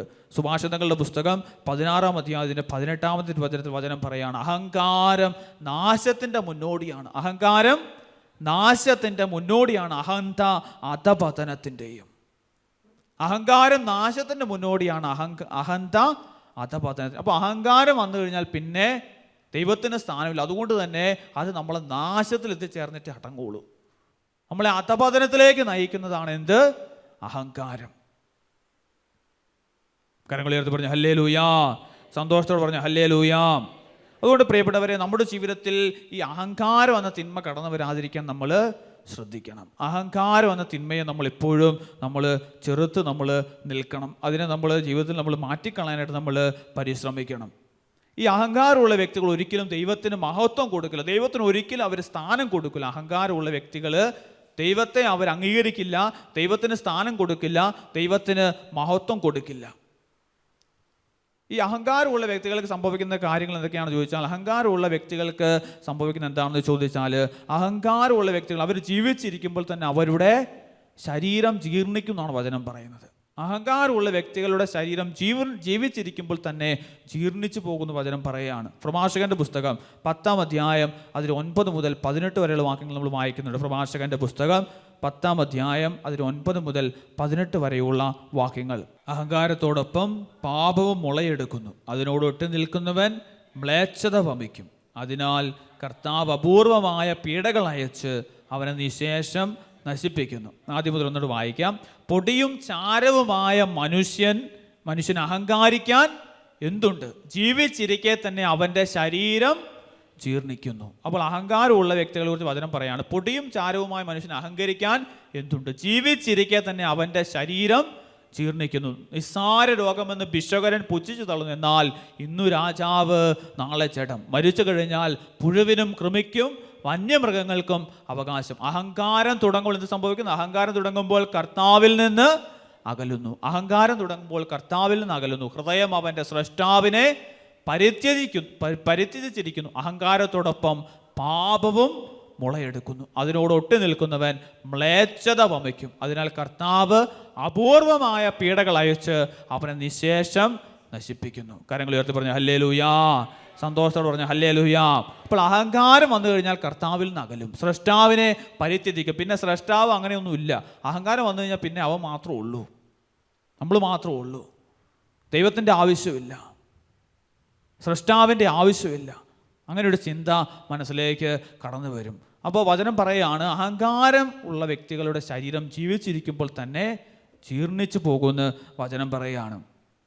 ഇതിനൊരു ഉദാഹരണം പറയുകയാണെങ്കിൽ അത് 2 ദിനവൃത്താന്തം 26-ാം അധ്യായം അതിൻ്റെ 16 മുതൽ 21 വരെയുള്ള വാക്യങ്ങൾ നമ്മൾ കാണുന്നുണ്ട്. 2 ദിനവൃത്താന്തം 26-ാം അധ്യായം അതിൻ്റെ 16 മുതൽ 21 വരെയുള്ള വാക്യങ്ങളിൽ നമ്മൾ ഒരാളെ കാണുന്നുണ്ട്. അവിടെ നമ്മൾ കാണുന്ന ഒരു ഉസിയ രാജാവിനെ കുറിച്ചാണ്. ഉസിയ രാജാവ്, ഈ ഉസിയ രാജാവ് വളരെ നീതിമാനായ ഒരു മനുഷ്യനാണ്. നീതിയോടുകൂടി പ്രവർത്തിച്ച, ദൈവത്തിന് മുമ്പിൽ നീതിയോടുകൂടി പ്രവർത്തിച്ച ഒരു വ്യക്തിയാണ്. പക്ഷേ അഹങ്കാരം വന്നു കഴിഞ്ഞപ്പോൾ അദ്ദേഹത്തിൻ്റെ ജീവിതത്തിൽ എന്ത് സംഭവിച്ചു നമ്മൾ കാണുകയാണ്. നമ്മൾ ആ വചനം നമ്മളൊന്ന് വായിച്ചു പോകാം. ഞാൻ തന്നെ വായിക്കാം. പ്രാബല്യം നേടിയപ്പോൾ അവൻ അഹങ്കാര പ്രമത്തനായി തീർന്നു. പ്രാബല്യം നേടിയപ്പോൾ അവൻ അഹങ്കാര പ്രമത്തനായി തീർന്നു. അത് അവനെ നാശത്തിലേക്ക് നയിച്ചു. തൻ്റെ ദൈവമായ കർത്താവിനോട് അവൻ അവിശ്വസ്തത കാണിച്ചു. ധൂപപീഠത്തിൽ ധൂപമർപ്പിക്കാൻ കർത്താവിൻ്റെ ആലയത്തിൽ പ്രവേശിച്ചു. കരുത്തന്മാരായ 80 പുരോഹിതന്മാരോട് കൂടി അസറിയ പുരോഹിതൻ അവൻ്റെ പിന്നാലെ ചെന്നു. ഉസിയായെ തടഞ്ഞുകൊണ്ട് അവൻ പറഞ്ഞു, ഉസിയ, നീ അല്ല കർത്താവിന് ധൂപം അർപ്പിക്കേണ്ടത്. അഹറോന്റെ പുത്രന്മാരും ധൂപാർപ്പണത്തിന് പ്രത്യേകം നിയോഗിക്കപ്പെട്ടവരുമായ പുരോഹിതന്മാരാണ്. വിശുദ്ധ സ്ഥലത്ത് നിന്ന് പുറത്തു കടക്കൂ. നീ ചെയ്തത് തെറ്റാണ്. ഇത് ദൈവമായ കർത്താവിന് മുൻപാകെ നിനക്ക് മഹത്വം നൽകുകയില്ല. ഉസിയ കുപിതനായി അവൻ കയ്യിൽ ധൂപകലശവുമായി നിൽക്കുകയായിരുന്നു. പുരോഹിതന്മാരോട് കോപിച്ച ക്ഷണത്തിൽ കർത്താവിൻ്റെ ആലയത്തിൽ ധൂപപീഠത്തിന് സമീപത്ത് അവരുടെ മുൻപിൽ വെച്ച് തന്നെ അവൻ്റെ നെറ്റിയിൽ കുഷ്ഠം പിടിപ്പെട്ടു. പ്രധാന പുരോഹിതനായ അസറിയായും മറ്റ് പുരോഹിതന്മാരും അവനെ നോക്കി. അതാ അവൻ്റെ നെറ്റിയിൽ കുഷ്ഠം. അവർ ഉടനെ പുറത്താക്കി. കർത്താവ് ശിക്ഷിച്ചതിനാൽ പുറത്തു പോകാൻ അവൻ തിടുക്കം കൂട്ടി. മരിക്കുന്നത് വരെ ഉസിയ രാജാവ് കുഷ്ഠരോഗിയായി കഴിഞ്ഞു. കരങ്ങൾ ഉയർത്തി പറഞ്ഞു ഹല്ലേലൂയാ. സന്തോഷത്തോട് പറഞ്ഞു ഹല്ലേലൂയാ. അപ്പോൾ ഉസിയ രാജാവ് അഹങ്കാര പ്രമത്തനായി തിന്നു. അവന് പ്രാബല്യം നേടി കഴിഞ്ഞപ്പോൾ കർത്താവാണ് അവൻ എല്ലാ അനുഗ്രഹങ്ങളും കൊടുത്തത്. അവന് രാജ്യം കൊടുത്തു, അവന് അധികാരം കൊടുത്തു, അവന് വലിയ സമ്പത്ത് കൊടുത്തു, എല്ലാം കൊടുത്തു. കർത്താവാണ് അവന് പ്രാബല്യം നേടിക്കൊടുത്തത്. പക്ഷെ അവൻ പ്രാബല്യം നേടിക്കഴിഞ്ഞപ്പോൾ അവൻ അഹങ്കാര പ്രമത്തനായി തീർന്നു. പിന്നെ അവന് വേറെ ഒന്നും, അവന് കണ്ണുമില്ല, അവന് ഒന്നും മനസ്സിലാക്കാനും പറ്റുന്നില്ല. ഒന്നും അന്ധകാരം കയറി, ബുദ്ധിയിൽ അന്ധകാരം കയറി. അഹങ്കാരം വന്നു കഴിഞ്ഞപ്പോൾ ബുദ്ധിയിൽ അന്ധകാരം കയറി. പിന്നെ ദൈവത്തിൻ്റെ കൽപ്പനകളോ നിയമങ്ങളോ ഒന്നും അവന് മനസ്സിലാക്കാൻ പറ്റുന്നില്ല. പുരോഹിതന്മാരാണ് ദേവാലയത്തിൽ ധൂപം അർപ്പിക്കേണ്ടത്. പക്ഷേ അവൻ ചെയ്തു, ഇനി ഞാൻ ധൂപം അർപ്പിക്കാമെന്ന് പറഞ്ഞ് അവൻ ദേവാലയത്തിൽ കയറി ധൂപം അർപ്പിക്കുകയാണ്. ധൂപം അർപ്പിക്കുന്ന സമയത്ത് സംഭവിച്ച എന്താണെന്ന് നമ്മൾ കണ്ടു. ആ സക്കറിയ പുരോഹിതൻ വന്ന് പറഞ്ഞു, ഉസിയ, നീ അല്ല ധൂപം അർപ്പിക്കേണ്ടത്, നീ അല്ല ധൂപം അർപ്പിക്കേണ്ടത്. കർത്താവിൻ്റെ കൽപ്പന അനുസരിച്ച് പുരോഹിതനാണ് ധൂപം അർപ്പിക്കേണ്ടത്. അപ്പോൾ ഉസിയ എന്ത് ചെയ്തു? അവരോട് കോപിച്ചു. തന്നിഷ്ടം പ്രവർത്തിക്കുകയാണ്, തോന്നിവാസം കാണിക്കുകയാണ്. നമ്മൾ കണ്ടു. അങ്ങനെ അഹങ്കാര പ്രമത്തനായി തീർന്ന ഉസിയായ്ക്ക് സംഭവിച്ചു. ഉസിയായുടെ നെറ്റിയിൽ കുഷ്ഠം പിടിപ്പെട്ടു. കരങ്ങൾ ഉയർത്തി പറഞ്ഞു ഹല്ലേലൂയാ. സന്തോഷത്തോടെ പറഞ്ഞു ഹല്ലേലൂയാ. അങ്ങനെ അഹങ്കാരിയായി തീർന്ന, അഹങ്കാരം കാണിച്ച ആ ഉസിയായുടെ ജീവിതത്തിൽ നമുക്ക് ജീവിച്ചിരിക്കുമ്പോൾ തന്നെ അവൻ്റെ ശരീരം ജീർണിക്കുകയാണ്. അപ്പോൾ അഹങ്കാരം വന്നു കഴിഞ്ഞാൽ അത് നമ്മളെ വലിയ അധപതനത്തിലേക്ക് നയിക്കും. അടുത്തതായിട്ട് ഹെറോദേസ് രാജാവാണ്. ഹെറോദേസ് രാജാവ്. അപ്പസ്തോല പ്രവർത്തനങ്ങൾ 12-ാം അധ്യായം അതിൽ 21 മുതൽ 23 വരെയുള്ള വാക്യങ്ങളാണ്. അപ്പസ്തോല പ്രവർത്തനം 12-ാം അധ്യായം അതിൻ്റെ 21 മുതൽ 23 വരെയുള്ള തിരുവചനങ്ങൾ. അവിടെ വചനം പറയുകയാണ്, അവിടെ നമ്മൾ കാണുന്നതാണ് ഹെറോദേസ് രാജാവിനെ കുറിച്ച് വചനം പറയുന്നത്. ഒരു നിശ്ചിത ദിവസം ഹെറോദേസ് രാജകീയ വസ്ത്രങ്ങൾ ധരിച്ച് സിംഹാസനത്തിൽ ഉപവിഷ്ടനായി അവരോട് പരസ്യമായി സംസാരിച്ചു. അപ്പോൾ ഹെറോദേസ് രാജാവ് കൊട്ടാരത്തിൽ പ്രജകളൊക്കെ ഇങ്ങനെ വന്നു നിൽക്കുകയാണ്. ആ സമയത്ത് ഈ ഹെറോദേസ് രാജാവ് അദ്ദേഹം രാജകീയ വസ്ത്രങ്ങളൊക്കെ ധരിച്ച് സിംഹാസനത്തിൽ വന്നിരിക്കുകയാണ്. എന്നിട്ട് അവരോട് പരസ്യമായിട്ട് ഇങ്ങനെ സംസാരിക്കുകയാണ്. അപ്പോൾ അങ്ങനെ സംസാരിക്കുന്ന സമയത്ത് ജനക്കൂട്ടം വിളിച്ചു പറഞ്ഞു, ഇതൊരു ദേവന്റെ സ്വരമാണ്, മനുഷ്യൻ്റേത് അല്ല. ജനം വിളിച്ചു പറയുകയാണ്, ഇതൊരു ദേവന്റെ സ്വരമാണ്, മനുഷ്യൻ്റേതല്ല. പെട്ടെന്ന് കർത്താവിൻ്റെ ഒരു ദൂതൻ അവനെ അടിച്ചു വീഴ്ത്തി. എന്തെന്നാൽ ദൈവത്തിന് അവൻ മഹത്വം നൽകിയില്ല, പുഴുക്കൾക്കിരയായി അവൻ അന്ത്യശ്വാസം വലിച്ചു. ഹല്ലേലൂയ. ഹെറോദേസ് രാജാവ് ദൈവത്തിന് മഹത്വം കൊടുത്തില്ല, അതുകൊണ്ട് ഒരു ദൂതൻ അവനെ അടിച്ചു വീഴ്ത്തി, അവൻ പുഴുക്കൽക്കിരയായി അന്ത്യശ്വാസം വലിച്ചെന്ന് വചനം പറയണം. അഹങ്കാരത്തിൻ്റെ വലിയൊരു പരിണിത ഫലമാണ്. അഹങ്കാരം നാശത്തിൻ്റെ മുന്നോടിയാണ്. അഹന്ത അധപതനത്തിൻ്റെയും. അഹങ്കാരം വന്നു കഴിഞ്ഞാൽ നമ്മുടെ നാശം ആരംഭിച്ചു എന്ന് നമ്മൾ മനസ്സിലാക്കണം. കരങ്ങൾ ഉയർത്തി പറഞ്ഞു ഹല്ലേലൂയാ. സന്തോഷത്തോട് പറഞ്ഞു ഹല്ലേലൂയാ. പ്രഭാഷകന്റെ പുസ്തകം 10-ാം അധ്യായം അതിൻ്റെ 8-ാമത്തെ തിരുവചനം. പ്രഭാഷകന്റെ പുസ്തകം 10-ാം അധ്യായം അതിൻ്റെ 8-ാമത്തെ തിരുവചനം. അവിടെ വചനം പറയുകയാണ്, അനീതി, അഹങ്കാരം, അത്യാഗ്രഹം ഇവ മൂലം സാമ്രാജ്യം കൈമാറിപ്പോകുന്നു. അനീതി, അഹങ്കാരം, അത്യാഗ്രഹം ഇവ മൂലം സാമ്രാജ്യം കൈമാറിപ്പോകുന്നു വചനം പറയണം. സാമ്രാജ്യം കൈമാറിപ്പോകും. അഹങ്കാരം വന്നു കഴിഞ്ഞാൽ സാമ്രാജ്യം കൈമാറും. നമ്മുടെ ജീവിതത്തിൽ അസ്വസ്ഥതകൾ വരും, ഭിന്നതകൾ വരും. അങ്ങനെ സാമ്രാജ്യം കൈമാറിപ്പോകുമെന്ന് വചനം പറയാണ്. അതാണ് അതിനൊരു ഉദാഹരണമായിട്ട് കാണുന്നത്. നമ്മളിങ്ങനെയാണ്, നബൂഖദ്നേസർ രാജാവിനെ കുറിച്ചാണ്. ദാനിയേൽ പ്രവാചകന്റെ പുസ്തകം 4-ാം അധ്യായം അതിൽ 29 മുതൽ 33 വരെയുള്ള തിരുവചനങ്ങളാണ്. ദാനിയേൽ പ്രവാചകന്റെ പുസ്തകം 4-ാം അധ്യായം 29 മുതൽ 33 വരെയുള്ള തിരുവചനങ്ങൾ. വചനം വായിക്കുന്നതിന് മുമ്പ് 2 കരങ്ങൾ ഉയർത്തി നമുക്കൊന്ന് സ്തുതിച്ചാലോ. ഹല്ലേലൂയാ, ഹല്ലേലൂയാ, ഹല്ലേലൂയാ, ഹല്ലേലൂയാ, ഹല്ലേലൂയാ, ഹല്ലേലൂയാ. യേശുവേ ആരാധന, ആരാധന, ആരാധന, ആരാധന, ആരാധന, ആരാധന. Hallelujah, hallelujah, hallelujah, hallelujah, hallelujah. യേശുവേ ആരാധന, യേശുവേ ആരാധന. അതിന് നമുക്ക് വായിക്കാം. 12 മാസം കഴിഞ്ഞ് ബാബിലോണിലെ രാജകൊട്ടാരത്തിൻ്റെ മട്ടുപ്പാവിൽ ഉല്ലാത്തുമ്പോൾ രാജാവ് പറഞ്ഞു, എൻ്റെ രാജകീയ മഹത്വത്തിനു വേണ്ടി രാജമന്ദിരമായി എൻ്റെ മഹാപ്രഭാവത്താൽ ഞാൻ നിർമ്മിച്ചതല്ലേ മഹത്തായ ഈ ബാബിലോൺ. അപ്പോൾ നബൂഖദ്നേസർ രാജാവ് അങ്ങനെ രാജകീയ മട്ടുപ്പാവിലൂടെ ഇങ്ങനെ ഉല്ലാത്തുന്ന സമയത്ത് ഈ രാജാവ് ഈ രാജ്യത്തിൻ്റെ മഹത്വം, തൻ്റെ കൊട്ടാരത്തിൻ്റെ ഇതെല്ലാം കണ്ട് രാജാവ് പറയുകയാണ്, എൻ്റെ രാജകീയ മഹത്വത്തിനു വേണ്ടി രാജമന്ദിരമായി എൻ്റെ മഹാപ്രഭാവത്താൽ ഞാൻ നിർമ്മിച്ചതല്ലേ മഹത്തായ ഈ ബാബിലോൺ. എൻ്റെ രാജകീയ മഹത്വത്തിനു വേണ്ടി ഞാൻ നിർമ്മിച്ചതല്ല, എൻ്റെ മഹാപ്രഭാവത്താൽ ഞാൻ നിർമ്മിച്ചതല്ലേ മഹത്തായ ഈ ബാബിലോൺ. ഈ വാക്കുകൾ രാജാവിൻ്റെ വായിൽ നിന്ന് വീഴുന്നതിന് മുൻപ് തന്നെ സ്വർഗത്തിൽ നിന്നൊരു സ്വരം കേട്ടു, നബൂഖദ്നേസർ രാജാവേ, നിന്നോടാണ് പറയുന്നത്, രാജ്യം നിന്നിൽ നിന്ന് വേർപെട്ടിരിക്കുന്നു. അപ്പോൾ രാജാവ് ഇങ്ങനെ പറയുന്ന ഈ വാക്കുകൾ രാജാവിൻ്റെ വായിൽ നിന്ന് വീഴുന്നതിന് മുൻപ് തന്നെ എന്ത് സംഭവിച്ചു? ഒരു സ്വരം കേൾക്കുകയാണ്. എൻ്റെ രാജകീയ മഹത്വത്തിന് വേണ്ടി എൻ്റെ മഹാപ്രഭാവത്താൽ ഞാൻ നിർമ്മിച്ചതല്ലേ ഈ മഹത്തായ ബാബിലോൺ എന്ന് പറഞ്ഞ് ആ വാക്കുകൾ രാജാവിൻ്റെ വായിൽ നിന്ന് വീഴുന്നതിന് മുൻപ് തന്നെ ദൂതൻ സ്വർഗത്തിൽ നിന്നൊരു സ്വരം കേൾക്കുകയാണ്, നബൂഖദ്നേസർ രാജാവേ, നിന്നോടാണ് പറയുന്നത്, രാജ്യം നിന്നിൽ നിന്ന് വേർപെട്ടിരിക്കുന്നു, രാജ്യം നിന്നിൽ നിന്ന് വേർപെട്ടിരിക്കുന്നു. നീ മനുഷ്യരുടെ ഇടയിൽ നിന്ന് ഓടിക്കപ്പെടുകയും നിന്റെ വാസം അന്യമൃഗങ്ങളോടൊത്ത് ആയിരിക്കുകയും ചെയ്യും. കാളയെപ്പോലെ നീ പുല്ല് തിന്നും. മനുഷ്യരുടെ രാജ്യം ഭരിക്കുന്നത് അത്യുന്നതനാണെന്നും താൻ ഇച്ഛിക്കുന്നവന് അവിടുന്ന് നൽകുമെന്നും നീ അറിയുന്നത് വരെ 7 സംവത്സരം കടന്നു പോകും. അപ്പോൾ തന്നെ ആ വാക്കുകൾ നബൂഖദ്നേസറിൽ നിവൃത്തിയായി. അവൻ മനുഷ്യരുടെ ഇടയിൽ നിന്ന് ഓടിക്കപ്പെടുകയും അവൻ്റെ നഖം പക്ഷിയുടെ നഖം പോലെയും രോമം കഴുകൻ്റെ തൂവലുകൾ പോലെയും വളരുന്നത് വരെ കാളയെപ്പോലെ പുല്ല് തിന്നുകയും ദേഹം ആകാശത്തിലെ മഞ്ഞുകൊണ്ട് നനയുകയും ചെയ്തു. ഹല്ലേലൂയ.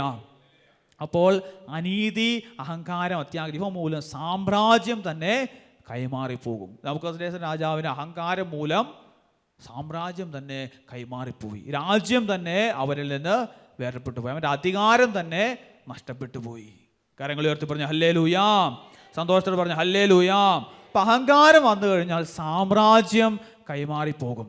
മറ്റൊരു രാജാവിനെ നമ്മൾ കാണുന്നത് ബൽശാസർ രാജാവാണ്. ദാനിയേൽ പ്രവാചകന്റെ പുസ്തകം 5-ാം അധ്യായം അതിൻ്റെ 1 മുതൽ 31 വരെയുള്ള വാക്യങ്ങൾ. ഇതൊരു വലിയ വചനഭാഗമാണ്. ദാനിയേൽ പ്രവാചകന്റെ പുസ്തകം 5-ാം അധ്യായം അതിൽ 1 മുതൽ 31 വരെയുള്ള വാക്യങ്ങൾ നമ്മൾ വായിക്കുകയാണ്. ബൽശാസർ രാജാവ്, അദ്ദേഹത്തിന് ജീവിതത്തിൽ അഹങ്കാരം വന്നപ്പോൾ എന്ത് സംഭവിച്ചു നമ്മൾ കാണുകയാണ്.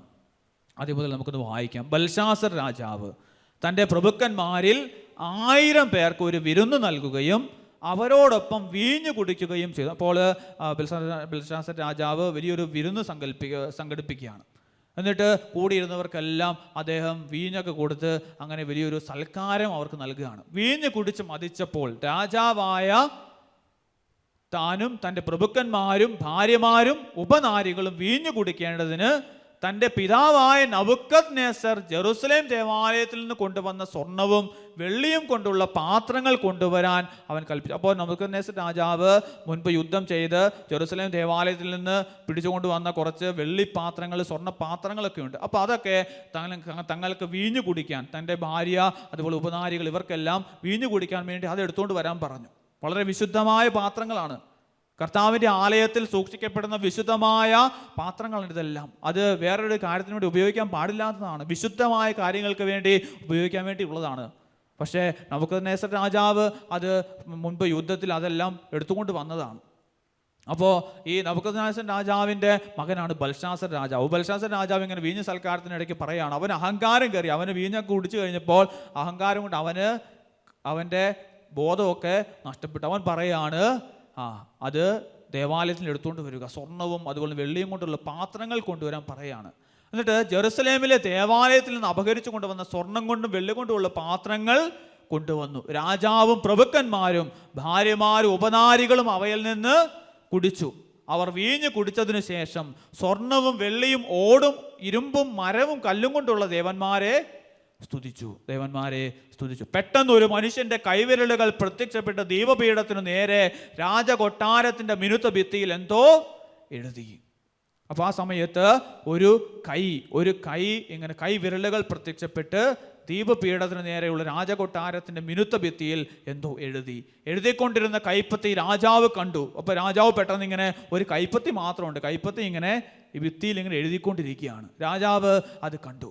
എഴുതിക്കൊണ്ടിരുന്ന കൈപ്പത്തി രാജാവ് കണ്ടു. രാജാവ് വിവർണനായി, അവൻ ചിന്താധീനനായി, കൈകാലുകൾ കുഴയുകയും കാൽമുട്ടുകൾ കൂട്ടി അടിക്കുകയും ചെയ്തു. ആഭിചാരകരെയും കൽദായരെയും ജ്യോത്സ്യന്മാരെയും വരുത്താൻ അവൻ വിളിച്ചു പറഞ്ഞു. രാജാവ് ബാബിലോണിലെ ജ്ഞാനികളോട് പറഞ്ഞു, ഈ എഴുത്ത് വായിച്ച് വ്യാഖ്യാനിച്ചു തരുന്നവനെ ധൂമ്ര വസ്ത്രം ധരിപ്പിച്ച് കഴുത്തിൽ പൊന്മാല ചാർത്തി രാജ്യത്തിൻ്റെ 3-ാം ഭരണാധികാരിയാക്കുന്നതാണ്. രാജാവിൻ്റെ ജ്ഞാനികളെല്ലാം എത്തിയെങ്കിലും അവർക്കാർക്കും എഴുത്ത് വായിക്കാനോ വ്യാഖ്യാനിക്കാനോ കഴിഞ്ഞില്ല.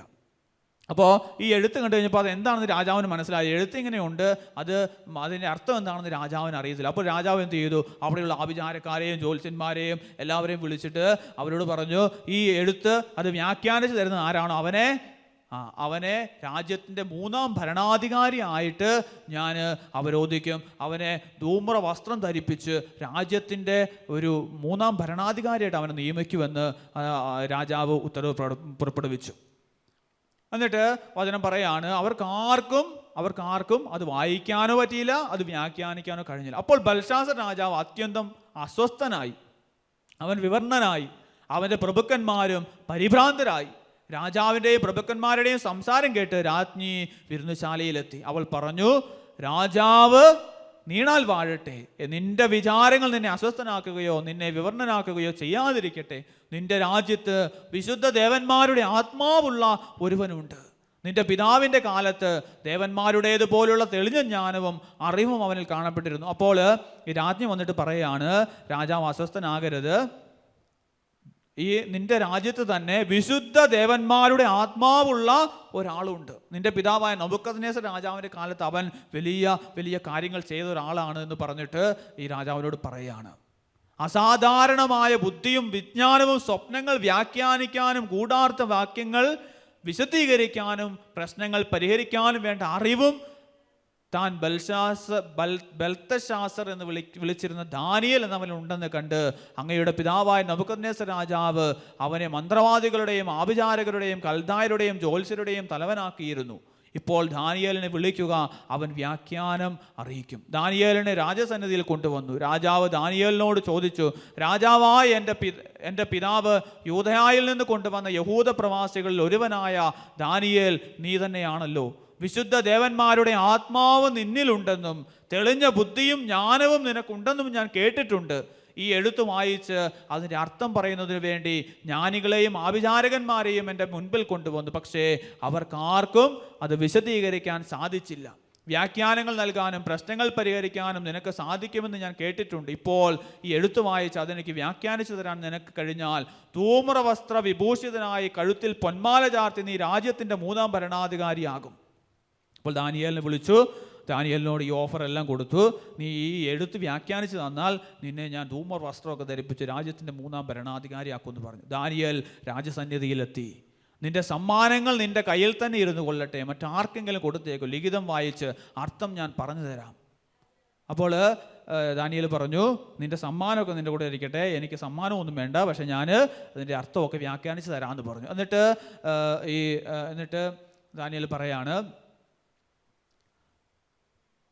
അത്യുന്നതനായ ദൈവം നിന്റെ പിതാവായ നബൂഖദ്നേസറിന് രാജ്യത്വവും മഹത്വവും പ്രതാപവും ആധിപത്യവും നൽകി. അവിടുന്ന് അവന് കൊടുത്ത മഹത്വം നിമിത്തം എല്ലാ ജനതകളും ജനപദങ്ങളും ഭാഷക്കാരും അവൻ്റെ മുൻപിൽ ഭയപ്പെട്ട് വിറച്ചു. അവൻ ഇഷ്ടാനുസരണം കൊല്ലുകയോ ജീവിക്കാൻ അനുവദിക്കുകയോ ഉയർത്തുകയോ താഴ്ത്തുകയോ ചെയ്തു പോന്നു. എന്നാൽ അവൻ അഹങ്കരിക്കുകയും ഹൃദയം കഠിനമാക്കുകയും ഗർവോടെ പ്രവർത്തിക്കുകയും ചെയ്തപ്പോൾ രാജസിംഹാസനത്തിൽ നിന്ന് അവൻ ബഹിഷ്കൃതനായി. ഇപ്പം നബൂഖദ്നേസർ രാജാവിന് സംഭവിച്ചത് അവനും അഹങ്കാരിയായിരുന്നു. അവന് സംഭവിച്ചു, രാജസിംഹാസനം അവൻ നഷ്ടപ്പെട്ടു, സാമ്രാജ്യം അവനും കൈമാറപ്പെട്ടു പോയി. അവന് മഹത്വം നഷ്ടപ്പെട്ടു, അവനെ മനുഷ്യരുടെ ഇടയിൽ നിന്ന് ഓടിക്കപ്പെട്ടു, അവൻ്റെ മനസ്സ് മൃഗതുല്യമായി, അവൻ്റെ വാസം കാട്ടുകഴുതകളോടൊത്തായി. അവൻ കാളയെപ്പോലെ പുല്ല് തിന്നു, ആകാശത്തിലെ മഞ്ഞുകൊണ്ട് അവൻ്റെ ദേഹം നനഞ്ഞു. അത്യുന്നതനായ ദൈവമാണ് മനുഷ്യരുടെ രാജ്യം ഭരിക്കുന്നതെന്നും അവിടുന്ന് ഇച്ഛിക്കുന്നവരെയാണ് അധികാരം ഏൽപ്പിക്കുന്നതെന്നും മനസ്സിലാക്കുന്നത് വരെ അവൻ ഇങ്ങനെ കഴിഞ്ഞു. എന്നാൽ അവൻ്റെ പുത്രനായ നീ ഇതെല്ലാം അറിഞ്ഞിട്ടും നിന്റെ ഹൃദയം വിനീതമാക്കിയില്ല. ബൽശാസർ രാജാവിനോട് പറയുകയാണ്, സ്വർഗത്തിൻ്റെ കർത്താവിനെ നീ വെല്ലുവിളിച്ചു. അവിടുത്തെ ആലയത്തിലെ അവിടുത്തെ ആലയത്തിലെ പാത്രങ്ങൾ കൊണ്ടുവന്ന് നീയും നിന്റെ പ്രഭുക്കന്മാരും ഭാര്യമാരും ഉപധാരികളും അവയിൽ വീഞ്ഞു കുടിച്ചു. വെള്ളി, സ്വർണം, ഓട്, ഇരുമ്പ്, മരം, കല്ല് എന്നിവ കൊണ്ടുള്ള കാണാനോ കേൾക്കാനോ അറിയാനോ കഴിവില്ലാത്ത ദേവന്മാരെ നീ സ്തുതിച്ചു. എന്നാൽ നിന്റെ ജീവനെയും നിന്റെ മാർഗങ്ങളെയും നിയന്ത്രിക്കുന്ന ദൈവത്തെ നീ ആദരിച്ചില്ല. അതുകൊണ്ട് അവിടുത്തെ സന്നിധിയിൽ നിന്ന് അയക്കപ്പെട്ട ഒരു കരം ഇത് എഴുതിയിരിക്കുന്നു. ആ ലിഖിതം ഇതാണ്: മെനെ മെനെ തെകേൽ പാർസീൻ. മെനെ മെനെ തെകേൽ പാർസീൻ. ഇതാണ് അർത്ഥം. മെനെ എന്ന് പറഞ്ഞു കഴിഞ്ഞാൽ ദൈവം നിന്റെ രാജ്യത്തിൻ്റെ നാളുകൾ എണ്ണുകയും അതിൻ്റെ അവസാനം കുറിക്കുകയും ചെയ്തിരിക്കുന്നു. ദൈവം നിന്റെ രാജ്യത്തിൻ്റെ നാളുകൾ എണ്ണുകയും അതിൻ്റെ അവസാനം കുറിക്കുകയും ചെയ്തിരിക്കുന്നു. തെകേൽ എന്ന് പറഞ്ഞാൽ നിന്നെ തുലാസിൽ തൂക്കി കുറവുള്ളവനായി കണ്ടിരിക്കുന്നു. പേരേസ് എന്ന് പറഞ്ഞാൽ നിന്റെ രാജ്യം വിഭജിച്ച് മേദിയാക്കാർക്കും പേർഷ്യക്കാർക്കും നൽകിയിരിക്കുന്നു. ഹല്ലേലൂയാ, ഹല്ലേലൂയാ. അപ്പോൾ ആ കരം എഴുതിയത് ഇങ്ങനെയാണ്: മെനെ മെനെ തെകേൽ പാർസിൻ എന്ന് പറഞ്ഞാൽ ബൽശാസർ രാജാവിൻ്റെ രാജ്യം അവരിൽ നിന്ന് എടുത്ത് വേറൊരാൾക്ക് നൽകിയിരിക്കുന്നു എന്ന് അവിടെ വചനം പറയാണ്. അപ്പോൾ അഹങ്കാരപ്രമത്തനായി തീർന്ന ബൽശാസർ രാജാവിന് സംഭവിച്ചു, അവൻ്റെ രാജ്യം കൈമാറ്റപ്പെട്ടു പോയി, അവൻ്റെ സാമ്രാജ്യം അവന് നഷ്ടപ്പെട്ടു പോയി. അവിടെ വചനം പറയുകയാണ്, അന്നു രാത്രിയിൽ കൽദായ രാജാവായ ബൽശാസർ കൊല്ലപ്പെട്ടു. രാജ്യം 62 വയസ്സ് പ്രായമുള്ള മെദിയാക്കാരനായ ദാരിയൂസിന് ലഭിച്ചു. അവൻ്റെ സാമ്രാജ്യം അടുത്ത ആൾക്ക് കൈമാറ്റപ്പെട്ടു പോവുകയാണ്. അഹങ്കാരം വന്നു കഴിഞ്ഞാൽ സാമ്രാജ്യം കൈമാറപ്പെട്ടു പോകും. കരങ്ങൾ ഉയർത്തി പറഞ്ഞു ഹല്ലേലൂയാ.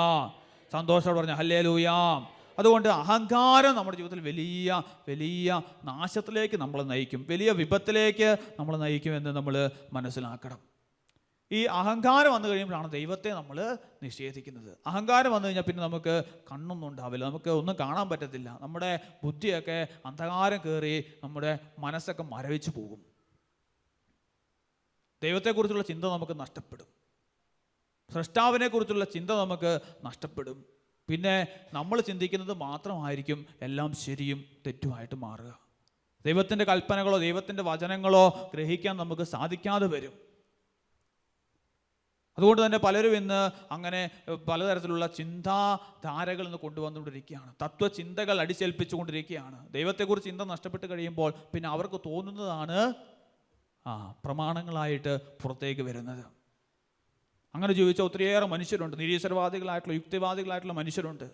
അവർ പറയും ദൈവമൊന്നുമില്ല, സ്വർഗമോ നരകമോ ഒന്നുമില്ല, മരണം കൊണ്ടെല്ലാം അവസാനിച്ചു, ഇതിനപ്പുറത്തേക്കൊരു ജീവിതമില്ല, ഇന്ന് വേണമെങ്കിൽ തിന്നും കുടിച്ചും സമ്പാദിച്ചുമൊക്കെ സുഖ സന്തോഷങ്ങളിലൊക്കെ ഏർപ്പെട്ട് ജീവിച്ചു കൊള്ളുക, അതിനുശേഷം ഒരു ജീവിതമില്ല എന്നിവർ പറയും. അങ്ങനെ പറഞ്ഞ ഒത്തിരിയേറെ മനുഷ്യരുണ്ട്. പക്ഷേ അവസാനം മരണനിമിഷങ്ങളിൽ അവർ വിലപിച്ച് കരയുന്നത് നമ്മൾ കാണുന്നുണ്ട്. നിരീശ്വരവാദികളായിട്ടുള്ള മനുഷ്യരാണ്, യുക്തിവാദികളായിട്ടുള്ള മനുഷ്യരാണ്, ദൈവനിഷേധികളായിട്ടുള്ള മനുഷ്യരാണ്, ഫ്രീ തിങ്കിങ്ങുമായിട്ട് നടന്ന മനുഷ്യരാണ്. അവസാനം മരണസമയത്ത് അവർ തിരിച്ചറിഞ്ഞ യാഥാർത്ഥ്യമുണ്ട്, ദൈവമുണ്ട്, സ്വർഗമുണ്ട്, നരകമുണ്ട്, ഇതെല്ലാം യാഥാർത്ഥ്യമാണെന്ന് അവർ വിളിച്ചു പറഞ്ഞ് മരിച്ച ഒത്തിരിയേറെ മനുഷ്യരുണ്ട്.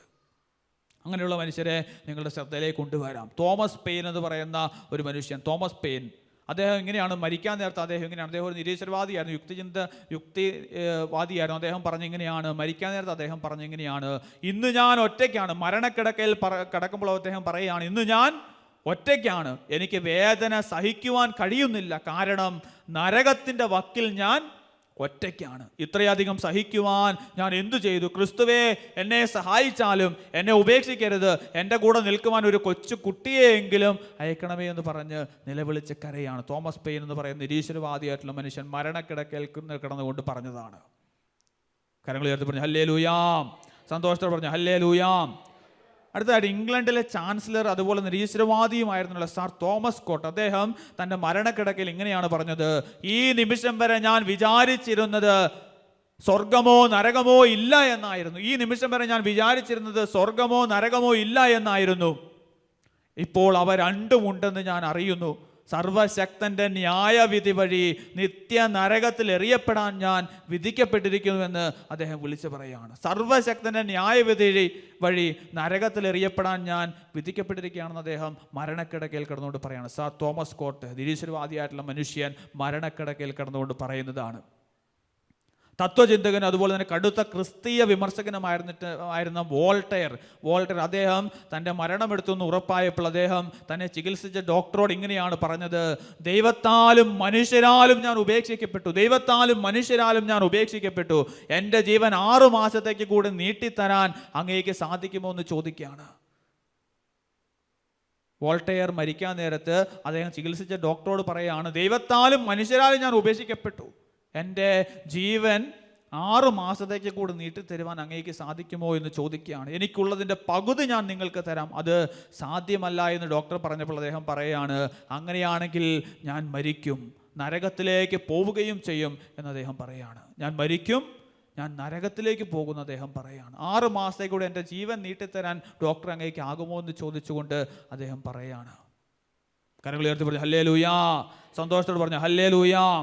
ഈ പിൽക്കാലത്ത് ഈ വോൾട്ടയറിനെ ശുശ്രൂഷിച്ച നേഴ്സ് പറഞ്ഞൊരു കാര്യം ഇങ്ങനെയാണ്, യൂറോപ്പിലെ മുഴുവൻ പണവും തന്നാലും പോലും മറ്റൊരു അവിശ്വാസിയുടെ മരണം കാണാൻ ഞാൻ ആഗ്രഹിക്കില്ല. ഈ യൂറോപ്പിലെ മുഴുവൻ പണവും എനിക്ക് തന്നാലും മറ്റൊരു നിരീശ്വരവാദിയുടെ മരണം കാണാൻ ഞാൻ ആഗ്രഹിക്കില്ല എന്നത് ആ നേഴ്സ് പറയുകയാണ്. കാരണം രാത്രി മുഴുവൻ പശ്ചാത്താപ വിവശന അദ്ദേഹം വിലപിക്കുകയായിരുന്നു പറയും. രാത്രി മുഴുവൻ അദ്ദേഹം വിലപിക്കുകയായിരുന്നു എന്ന് ഈ നേഴ്സ് പറയുകയാണ്. കരങ്ങൾ ഉയർത്തി പറഞ്ഞു ഹല്ലേലൂയാം, സന്തോഷത്തോടെ പറഞ്ഞു ഹല്ലേലൂയാം. പ്രശസ്തരായിരുന്ന 2 നിരീശ്വരവാദികൾ, അവരുടെ അവസാനത്തെ വിലാപം എങ്ങനെയായിരുന്നു രേഖപ്പെടുത്തുകയാണ്. റോബർട്ട് എങ്കർസോൾ എന്ന് പറയുന്ന മനുഷ്യൻ, അദ്ദേഹം പറയുകയാണ്, ദൈവമേ നരകത്തിൽ വീഴാതെ എൻ്റെ ആത്മാവിനെ രക്ഷിക്കണമേ എന്ന് അദ്ദേഹം പറയുകയാണ്. ദൈവമേ നരകത്തിൽ വീഴാതെ എൻ്റെ ആത്മാവിനെ രക്ഷിക്കണമെന്ന് പറയണം. അതായത് അതുവരെ മരണസമയം വരെ പറഞ്ഞു ദൈവവും ഇല്ല, സ്വർഗവും ഇല്ല, നരകവും ഇല്ല എന്നൊക്കെ പറഞ്ഞുകൊണ്ടിരുന്ന മനുഷ്യനാണ് മരണക്കിടക്കൽ മരണം തൊട്ടടുത്ത് വന്നപ്പോൾ അദ്ദേഹം പറയുകയാണ്, ദൈവമേ നരകത്തിൽ വീഴാതെ എൻ്റെ ആത്മാവിനെ രക്ഷിക്കണമെന്ന് വിളിച്ച് പറയുകയാണ്. അദ്ദേഹം മൂലം ഒരുപക്ഷെ അനേകർ നിരീശ്വരവാദത്തിലൊക്കെ പോയിട്ടുണ്ടാകും, അനേകർ വിശ്വാസം തെറ്റിച്ചു പോയിട്ടുണ്ടാവും. അദ്ദേഹം മരണക്കിടക്കൽ പറയുകയാണ്, ദൈവമേ നരകത്തിൽ വീഴാതെ എൻ്റെ ആത്മാവിനെ രക്ഷിക്കണമെന്ന് പറയാണ്. തോമസ് ഹോബ്സ് അദ്ദേഹം പറയാണ്, ഈ ലോകം മുഴുവനും എൻ്റെ അധീനതയിലാണെങ്കിലും ഒരു ദിവസത്തെ ജീവിതം എനിക്ക് അധികം ലഭിക്കുവാൻ വേണ്ടി ഞാനത് നൽകാം. ഈ ലോകം മുഴുവൻ എൻ്റെ അധീനതയിലായിരുന്നാൽ പോലും ഒരു ദിവസത്തെ ജീവിതം എനിക്ക് അധികം ലഭിക്കുവാൻ വേണ്ടി ഞാനത് നൽകാമെന്ന് പറയാണ്. കാരണം ഞാൻ അന്ധകാരത്തിലേക്ക് വീഴാൻ പോവാണെന്ന് അദ്ദേഹം പറയാണ്. ഞാൻ അന്ധകാരത്തിലേക്ക് വീഴാൻ പോകണം. അതുകൊണ്ട് ഈ ലോകം മുഴുവൻ എനിക്ക് ഉണ്ടെങ്കിൽ ഇത് ഞാൻ മുഴുവൻ നൽകാൻ തയ്യാറാണെന്ന് അദ്ദേഹം പറയാണ്. നിരീശ്വരവാദിയായിരുന്ന തത്വചിന്തകനായിരുന്ന ഡേവിഡ് ഹ്യൂം അദ്ദേഹം മരണസമയത്ത് വലിയ നിരാശ അനുഭവിച്ചു എന്നാണ് പറയുന്നത്. അദ്ദേഹം പറയുന്നത് ഇങ്ങനെയാണ്, ഞാൻ അഗ്നിജ്വാലകളിലാണ് എന്ന് അദ്ദേഹം മരണക്കിടക്കയിൽ പറഞ്ഞു എന്നാണ് പറയുന്നത്. ഞാൻ അഗ്നി ജ്വാലകളിലാണെന്ന് അദ്ദേഹം മരണക്കിടക്കയിൽ പറഞ്ഞു. ഡേവിഡ് ഹ്യൂം നിരീശ്വരവാദിയായിരുന്നു, അതുപോലെ തന്നെ വലിയ യുക്തിചിന്തയിൽ അധിഷ്ഠിതനായ ഒരു മനുഷ്യനാണ്, തത്വചിന്തകനായിരുന്ന ഒരു മനുഷ്യനാണ് ഡേവിഡ് ഹ്യൂം. അദ്ദേഹം പറഞ്ഞത് ഞാൻ അഗ്നിജ്വാലകളിലാണെന്നാണ് അദ്ദേഹം മരണക്കിടക്കയിൽ പറഞ്ഞത്. കരങ്ങൾ ഉയർത്തി പറഞ്ഞു ഹല്ലേലൂയാ, സന്തോഷത്തോടെ പറഞ്ഞു ഹല്ലേലൂയാ. ഇംഗ്ലീഷ് നിരീശ്വരവാദി ക്ലബിൻ്റെ തലവനായിരുന്ന സാർ ഫ്രാൻസിസ് ന്യൂപോർട്ട്, അദ്ദേഹം ഇംഗ്ലീഷ് നിരീശ്വരവാദി ക്ലബിൻ്റെ തലവനായിരുന്നു അദ്ദേഹം, സാർ ഫ്രാൻസിസ് ന്യൂപോർട്ട്. അദ്ദേഹം ഈ മരണസമയത്ത് അവസാന മണിക്കൂറിൽ അദ്ദേഹം പറഞ്ഞിങ്ങനെയാണ്, ദൈവമില്ലെന്ന് എന്നോട് പറയേണ്ട ആവശ്യം ഇല്ല, ദൈവമില്ലെന്ന് എന്നോട് പറയേണ്ട ആവശ്യമില്ല, കാരണം ദൈവമുണ്ടെന്ന് എനിക്കറിയാം. നരകമില്ലെന്ന് നിങ്ങൾ എന്നോട് പറയേണ്ട ആവശ്യമില്ല, കാരണം ഞാൻ നരകത്തിലേക്ക് വീണുകൊണ്ടിരിക്കുകയാണ്. എനിക്ക് പ്രതീക്ഷിക്കാൻ വകയുണ്ടെന്ന് പറയുന്നവരെ നിങ്ങളുടെ വെറും വാക്കുകൾ നിർത്തുക. ഞാൻ എന്നേക്കുമായി നഷ്ടപ്പെട്ടുവെന്ന് ഇപ്പോൾ ഞാൻ അറിയുന്നു. ദൈവത്തിൻ്റെ പ്രീതി കരസ്ഥമാക്കാൻ 1000 വർഷം നരകത്തിലെ സഹിക്കാനാവാത്ത തീയിൽ കിടന്നാലും മതിയാവില്ല. ദശലക്ഷക്കണക്കിന് വർഷങ്ങൾ കഴിഞ്ഞാലും എൻ്റെ പീഡനങ്ങൾക്ക് ഒരു അന്ത്യവും ഉണ്ടാകില്ല. നരകത്തിലെ സഹിക്കാനാകാത്ത വേദനയെപ്പറ്റി എനിക്ക് ചിന്തിക്കാൻ കഴിയുന്നില്ല എന്ന് അദ്ദേഹം മരണക്കിടക്കിൽ പറയുകയാണ്. കരങ്ങൾ ഉയർത്തി പറഞ്ഞു ഹല്ലേലൂയാ, സന്തോഷത്തോടെ പറഞ്ഞു ഹല്ലേലൂയാ. അതുകൊണ്ട് പ്രിയപ്പെട്ടവരെ, ഈ നിരീശ്വരവാദികൾക്ക് അവർക്ക് യുക്തിവാദികൾക്ക് അവർക്കൊരിക്കലും ദൈവികമായിട്ടുള്ള കാര്യങ്ങൾ മനസ്സിലാക്കാൻ സാധിക്കില്ല എന്നുള്ളതാണ്. നിരീശ്വരവാദികൾക്ക് ദൈവികമായ കാര്യങ്ങൾ മനസ്സിലാക്കാൻ സാധിക്കില്ല, കാരണം ബുദ്ധിയിൽ മുഴുവൻ അന്ധകാരമാണ്. കൊറിന്തോസിലെ സഭയ്ക്ക് 1-ാമത്തെ ലേഖനം 2-ാം അധ്യായത്തിൻ്റെ 14-ാമത്തെ തിരുവചനം. 1 കൊറിന്തോസ് 2-ാം അധ്യായം അതിൻ്റെ 14-ാമത്തെ തിരുവചനത്തിൽ വചനം പറയുകയാണ്, ലൗകിക മനുഷ്യന് ദൈവാത്മാവിൻ്റെ ദാനങ്ങൾ ഭോഷത്വമാകയാൽ അവനത് സ്വീകരിക്കുന്നില്ല. ഈ ദാനങ്ങൾ ആത്മീയമായി വിവേചിക്കപ്പെടേണ്ടവയാകയാൽ അവ ഗ്രഹിക്കാനും അവന് സാധിക്കുന്നില്ല. ലൗകിക മനുഷ്യന് ദൈവാത്മാവിൻ്റെ ദാനങ്ങൾ ഭോഷത്വമാകയാൽ അവനത് സ്വീകരിക്കുന്നില്ല. അപ്പോൾ നിരീശ്വരവാദികളെ സംബന്ധിച്ചോളം ഈ ദൈവം അതുപോലെ തന്നെ ഈ സ്വർഗം നരകം എന്ന് പറയുന്നത് വെറും ഭോഷത്വമായിട്ട് മാത്രമേ അവർക്ക് ഫീൽ ചെയ്യുള്ളൂ. ഹല്ലേലൂയ, കരങ്ങൾ ഉയർത്തി പറഞ്ഞു ഹല്ലേലൂയ, സന്തോഷത്തോടെ പറഞ്ഞു ഹല്ലേലൂയ. എഫേസോസ് ലേഖനം 4-ാം അധ്യായം 18-ാമത്തെ തിരുവചനം. എഫേസോസ് ലേഖനം 4-ാം അധ്യായം അതിൻ്റെ 18-ാമത്തെ തിരുവചനത്തിൽ വചനം പറയാണ്, ഹൃദയ കാഠിന്യം നിമിത്തം അജ്ഞത ബാധിച്ച അവർ ബുദ്ധിയിൽ അന്ധകാരം നിറഞ്ഞ ദൈവത്തിൻ്റെ ജീവനിൽ നിന്ന് അകറ്റപ്പെട്ടിരിക്കുന്നു. ഹൃദയ കാഠിന്യം നിമിത്തം അജ്ഞത ബാധിച്ച അവർ ബുദ്ധിയിൽ അന്ധകാരം നിറഞ്ഞ് ദൈവത്തിൻ്റെ ജീവനിൽ നിന്ന് അകറ്റപ്പെട്ടിരിക്കുന്നു. ബുദ്ധിയിൽ അന്ധകാരം നിറയാണ്.